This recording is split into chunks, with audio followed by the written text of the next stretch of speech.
Hey everyone, welcome to Freebird Spirit YouTube and this special event with Adam. Adam the astrologist. Or astrologist. What is it called, Adam? Either one. Either way.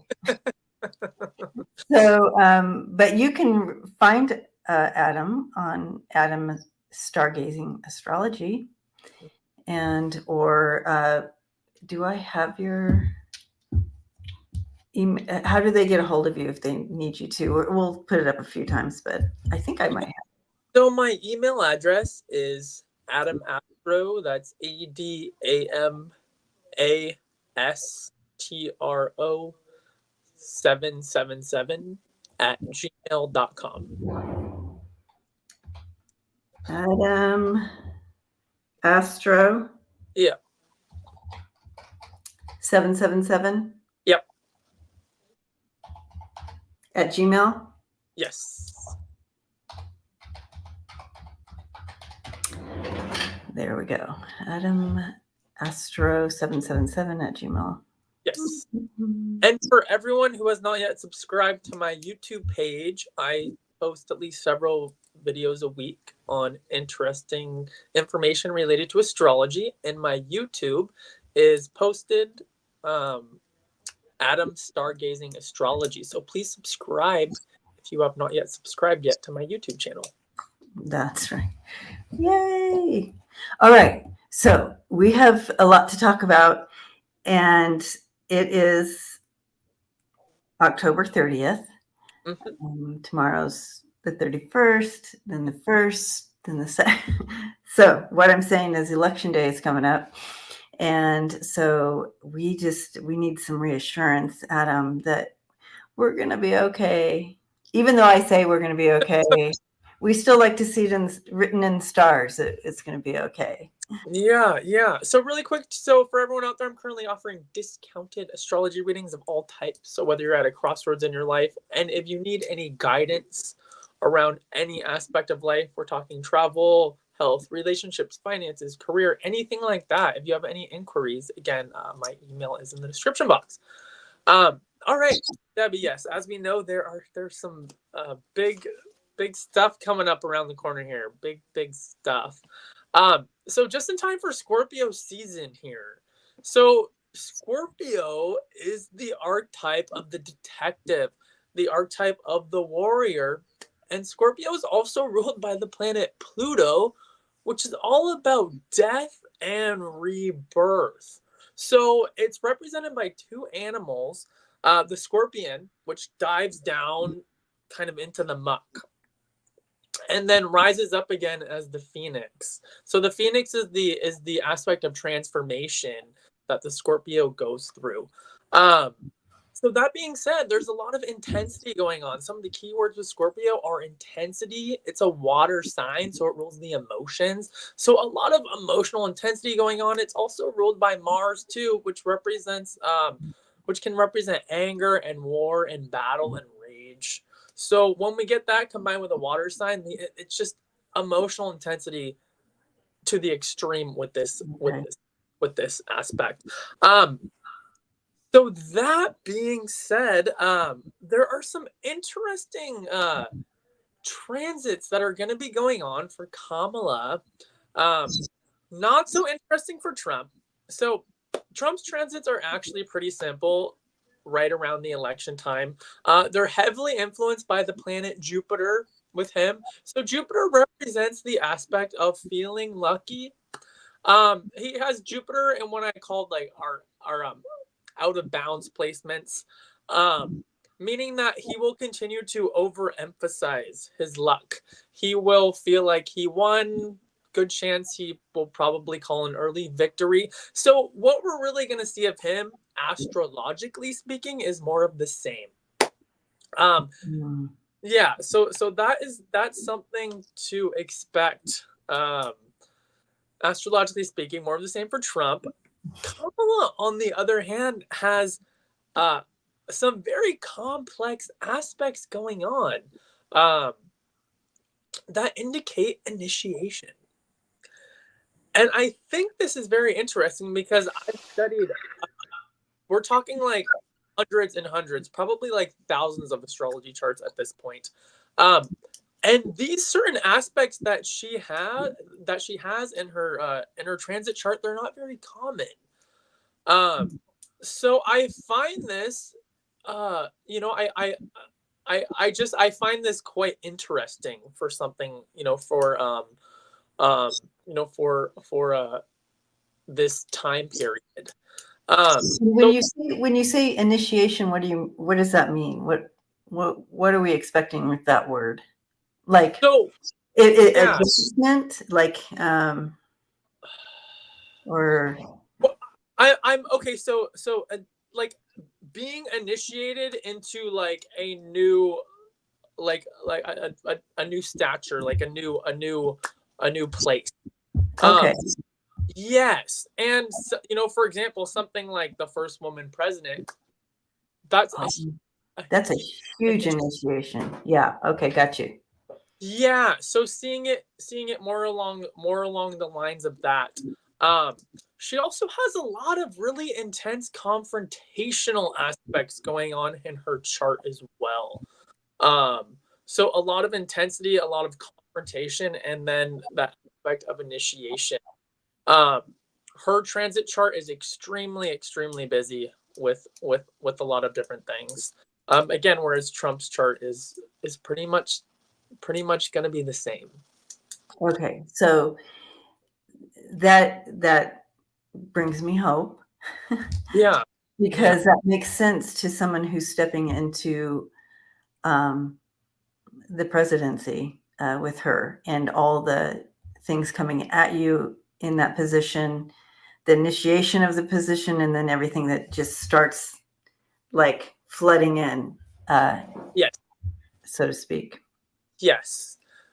There are also another several aspects that are pretty foretelling astrologically speaking, and I mentioned this for a while now. The planet Pluto, which represents the power structures, is going into Aquarius now for the next 20 plus years. And Aquarius is more democratic, more liberal. Whereas the sign before that, Pluto in Capricorn, is very traditional, very much about things like trickle down economics, the hierarchical structure. You think of the white man being in charge. That's very Pluto in Capricorn. Aquarius, you know, rules the star card, which is very much humanitarian ideals and humanitarian. So that is something. Another thing too is the planet Neptune is going to be moving into the next sign Aries soon too. So Neptune is also a generational aspect, which indicates idealism. So Aries is the first sign of the zodiac, which is all about initiating new beginnings with things. So that doesn't sound like Donald Trump at all, trying to bring the old school stuff. And the last generational planet that I looked at is the planet Uranus, which is all about innovation and new technology. That's going to be moving into the next sign Gemini, which is really all about communications. So Uranus is very it rules electricity and lightning. Gemini rules communications. So it's a very airy combination. So this is a combination that is very much likely to bring in more wind, solar power, solar technologies. So that's going to be moving in as well. So being said, the astrology calls for a push forward. And I also know a lot of individuals who are between 18 and 25, which represent the upcoming generation. And they are so the antithesis of Trump values. So that's also another something that I find promising as well. Good. Mm-hmm. And let's look at the comments. Can you see the comments, by the way? No, I can't. So if you click on the up right hand screen, just push comments, and then you'll see all the comments scrolling. I see edit name and headline. For some reason, I don't think I have that option on my. It should be up in your right hand corner. I don't have anything up in my right hand corner. Oh, okay. Yeah. Interesting.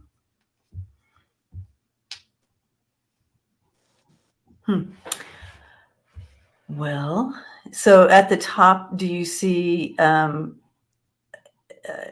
where it says edit or? Just I have the edit name and headline, the edit audio avatar, and then audio. Okay. Yeah. Oh, interesting. Okay. Mhm. All right. Well, you're missing all the beautiful comments, but Oh, I have them. if you want to read any, yeah.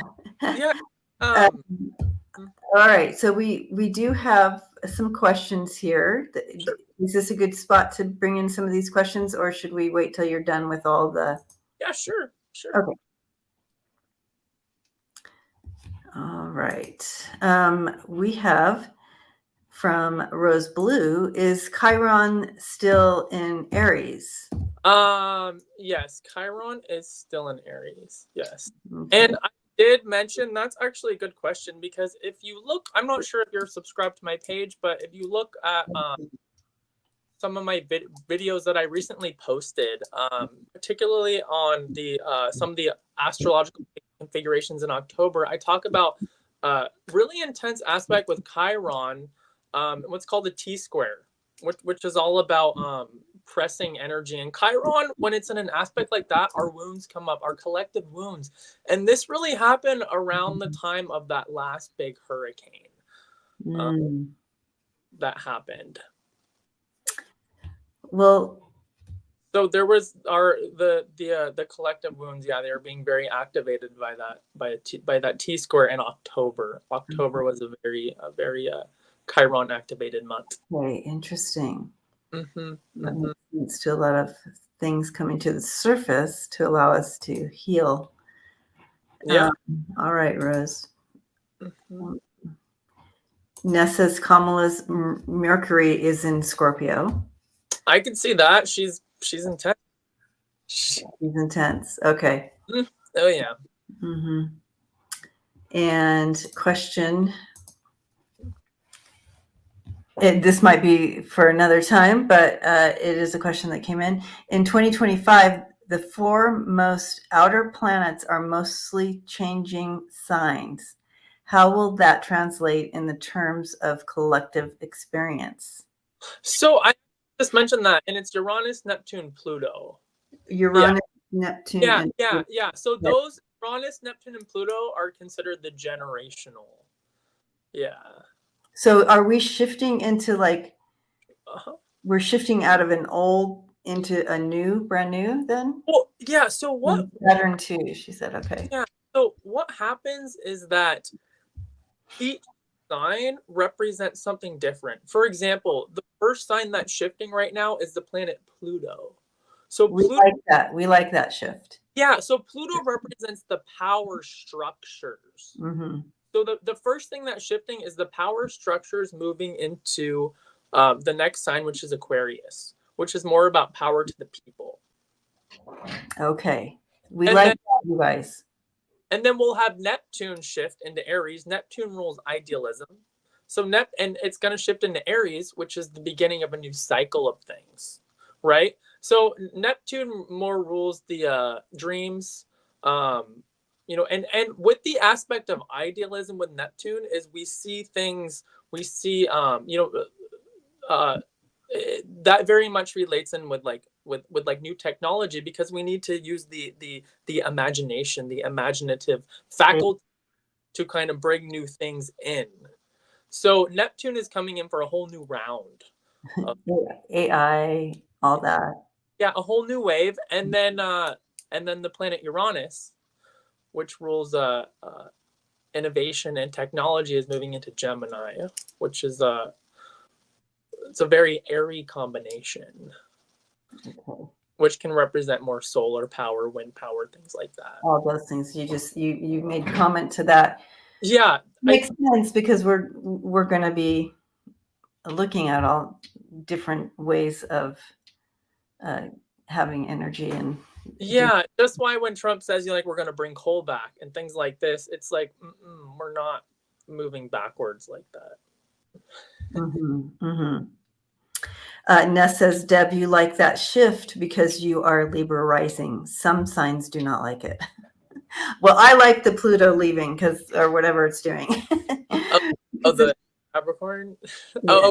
Going into Aquarius. Yeah, it's gonna be a Wherever it was there for a long time. Pluto was doing something for a very long time. Over 20 years. Mm-hmm. Yeah, so I'm just happy that it's moving out of that because it's been a rough 20 years.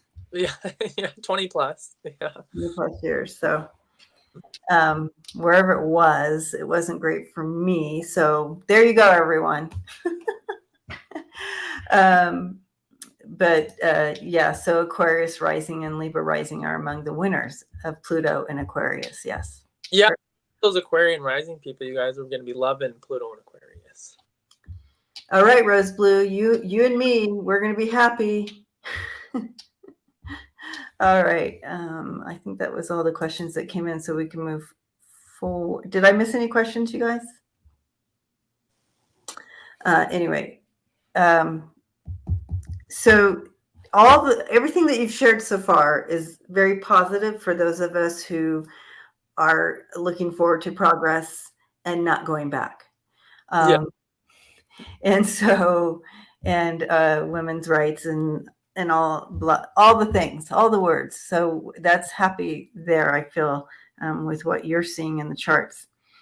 What else did you have that you wanted us, that you felt we should look at? Yeah, so the current astrology chart and the early November astrology chart, they call for some really intense aspects. So for example, the planet Pluto right now is sitting at 29 degrees in Capricorn. The 29th degree is the last degree of the sign. It's called the anaretic degree.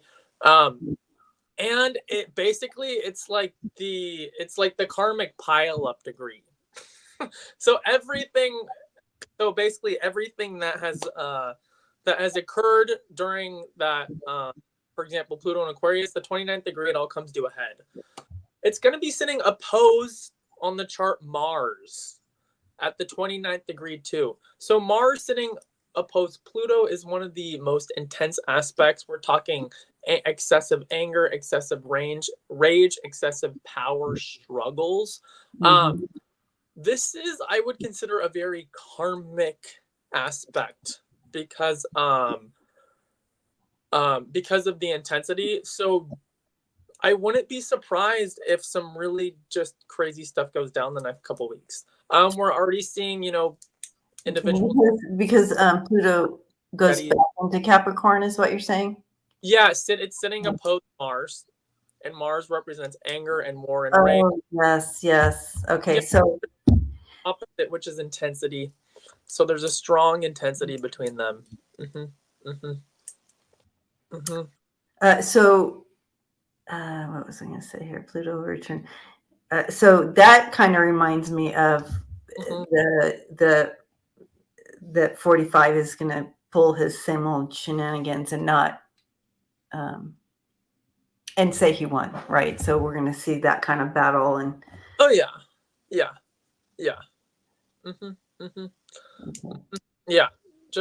So there's just going to be a lot of confrontation, a lot of intensity with that Mars Pluto aspect. But at the same time, there's this wonderful grand water trine, which is really all about emotional healing, psychic receptivity, and strength and intuition here.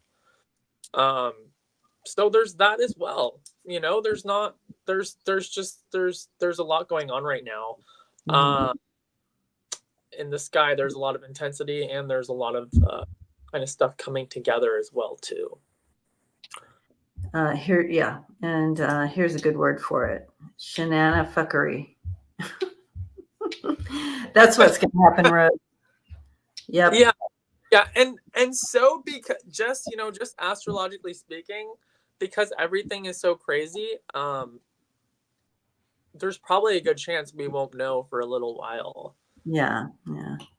Even though it's a massive amount of people voting. All right. All right. So I had a couple more questions did come in. Yeah. Let's see. Como's Mercury's in Scorpio. Got that one. Got that one. Sorry. All right, Marianne. Hi, Marianne. Okay. When was the last time Pluto, Neptune, Uranus, Saturn, and Jupiter all shifted signs in the same calendar year? So, Happened before? yeah, they're actually not though. Okay. Yeah, so some of the other ones like Uranus, Neptune, it's gonna actually occur next year. Yeah. Yeah, I actually don't know if I would actually have to look that up to see if that has actually ever happened, but it's not gonna happen this year though. Okay. Yeah. That would definitely be something. I think that would be like, Yeah, don't have it's like it's big, but it's not that big. it's big. Probably good. Big shift, but not this big of a shift, Marianne. All right. Yeah. It's big, but it's not quite that big. Huge. Huge. Okay. And Ness. How does November and December look like for in astrology? What are we looking at? Does it So get better for the rest of the year? We have the shenanifuckery going on at the beginning here, but when does it start to? When do we get a little breaky break from all this? yeah, good question. When do things lighten up? So there's this Mars Pluto opposition that is going to be occurring at least through mid-November. So there's going to be a lot of intensity around that. Um, things are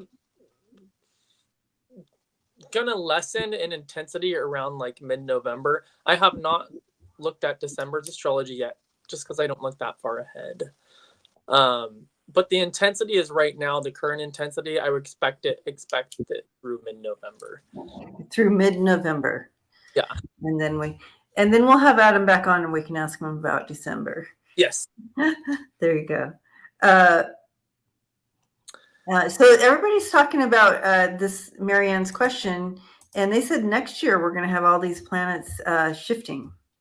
Okay, well, so Pluto, I'd have to look. So Jupiter and Saturn, their shifts. So what we want to do is we want to look at the collective aspects of Uranus, Neptune, and Pluto. Jupiter and Saturn shift a lot more frequently. However, Jupiter and Saturn, they also rule these social structures and the social spectrum. To tell you the truth, I'm gonna have to look more into that. And if that is certainly the case, what we'll do next show, I'll look more into that, and then I'll tell you guys the specific signs that Jupiter and Saturn are going to be going into if that's the case. Oh, you guys, yeah, that's a good idea. That will be a very interesting program, because then I'll be able to elaborate that more. That's just not something that has been on my radar for right now. But very interesting. To have that happening, and also too, if that is also happening, I feel like that's also a good sign for Kamala, because she's very much about the new. Oh, that's true. Oh my goodness, that's cleaning out and energy in. Yeah, well, and another thing, you guys, another thing is Saturn right now is in Pisces, which is Pisces is the last sign. It's all about wrapping up old karma. Saturn, I will tell you, will be moving into Aries, and Aries is about initiating new beginnings. So that does really represent the initiation into some new structures that are going to be held in place, because Saturn represents structures, 3D structure. So that is also promising too for something new. Like mobile phone being invented for the first time. Yeah. So this is good. I will. That's a really good one. I'm gonna write that down, and next show I'll elaborate more on that. That'll be fun. That'll be fun. Specific dates, and that'll be really interesting. Yeah. All right. Okay, so we looked at that one. I know this is an astrology question, but I thought I'd answer it since it came in. Hi, Deanne. So she wants to know what 888 stands for. I'm assuming, Deanne, that you have been seeing the numbers 888 a lot.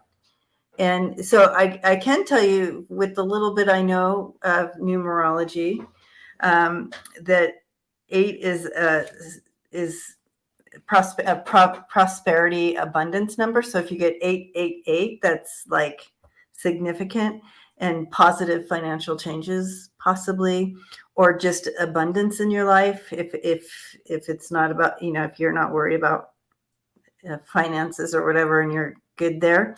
But it's like a abundance number. It's a good luck and very positive. And whenever you see consecutive numbers, I always think that your spirit team is tapping on your shoulder saying, remember, you're not alone. We're right here with you. We're doing the heavy lifting for you. And so it kind of connects you into there's something more. But in regard to 888, it is generally significant luck in regard to finances. So there you have it. I also know too that 8's like a power number. Power. Yeah. Okay. Yeah. Yeah. Beautiful. Okay. Could Adam or anyone? Oh, yeah. All right, Brady. And happy birthday, Brady. Happy birthday to your niece. I would just type in astrology. There's so many. Yeah. There's one that's called